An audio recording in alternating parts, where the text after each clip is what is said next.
So, yo guys, it's me Ayon. Ngayon, welcome sa part 6 na dapat konting parts lang pero masyadong mahaba kasi to kaya ginawa ko lang 2 parts. So, ginawa ko na dito. Una, inalis ko muna yung lumang potentiometer para mahanap yung problem. Yung problema nga, yung gain. So, pinalitan ko siya. Yung volume pala. So, pinalitan ko siya ng bagong potentiometer tapos na-reinstall ko. Ginamit ko yung box pang hold ng potentiometer.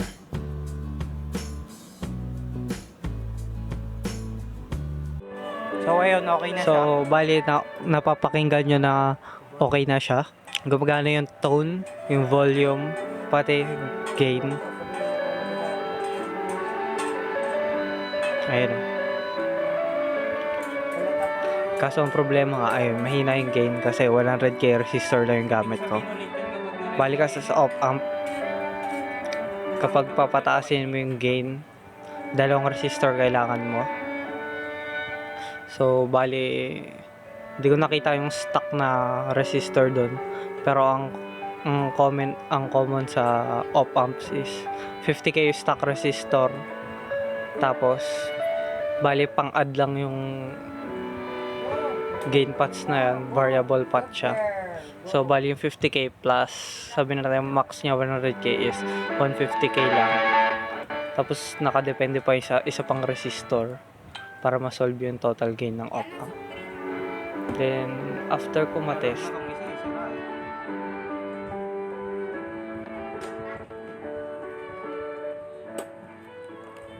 naisip ko na, buhin ko na. So, nilagyan ko ng wires yung bawat jacks. Kunyari yung sa input and output jack. Bali, meron siyang 3 wires. Bali, yung ground input, tapos yung isa pa, galing sa negative power. So, bali, para kapag hindi nakasaksak yung input, hindi gagana yung power niya.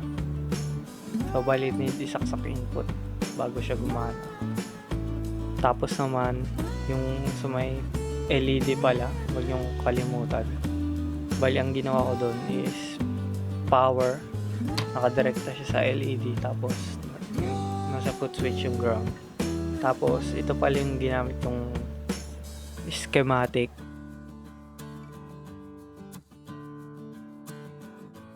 Maraming iba't ibang type ng wiring sa online. Meron yung iba na kapag naka-off siya, yung input ng PCB, naka-connect sa ground. Tapos yung sa iba naman, parang naging normal, pwede siyang gamitin as DP/DT switch, tapos may jumper lang din, tapos yung isa LED. Tapos ayun, iba-iba, pero ginamit ko na lang pinakasimple para So okay na siya. mag-wire.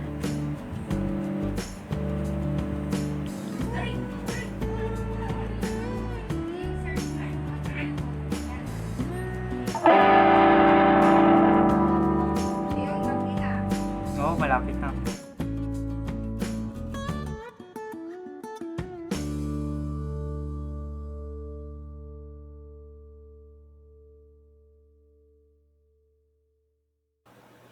Tapos nung, ayun, na-test ko na okay na siya. Then, ayun, reassemble.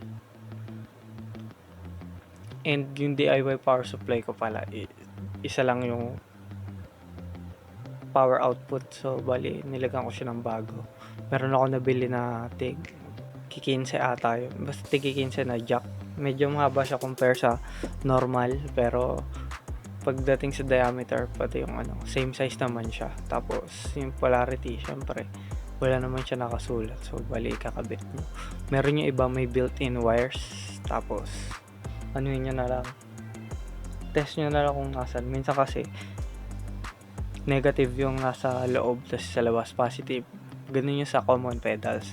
Pero, mga common power supplies na gamit, kunyari sa routers, or iba pa, kunyari mga solar panel, ganon.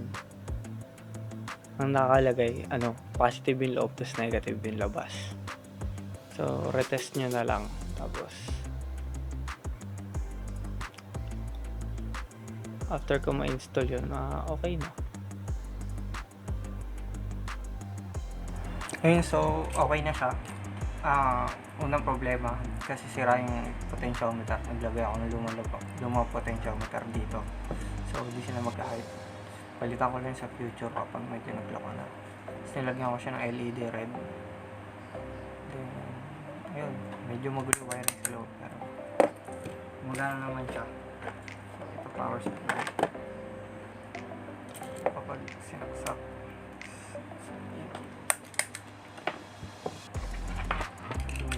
lagay na input.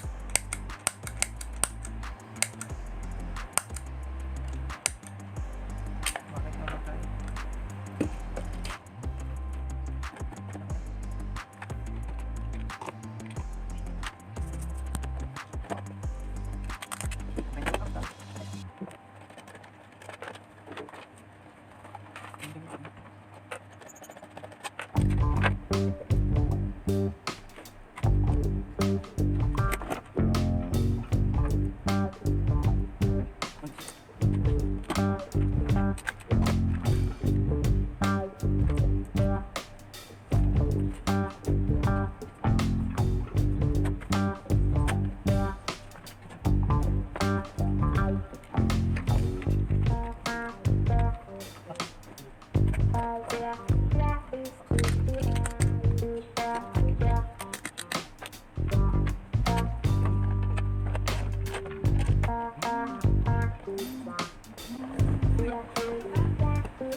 Ayun, sa susunod na sound test So, bali ito pala yung sound test ng guitar pedal. Kinuha ko lang to sa isang clip.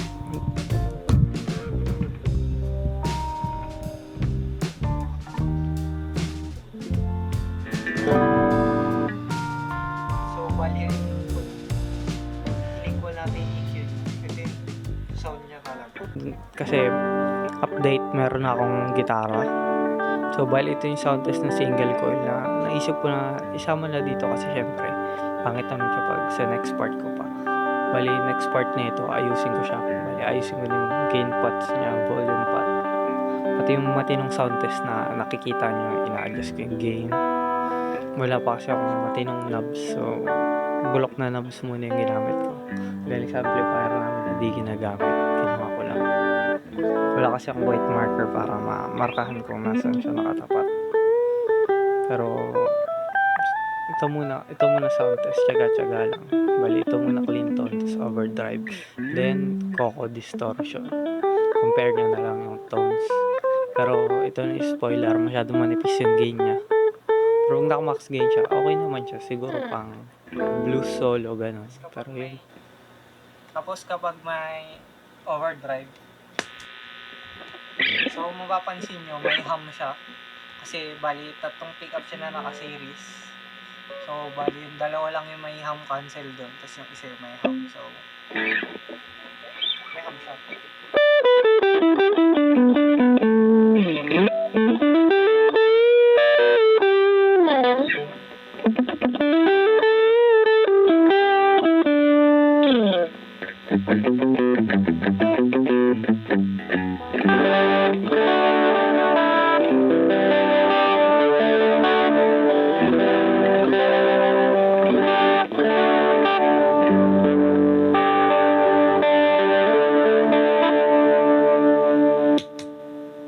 Tapos kapag distortion,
Thank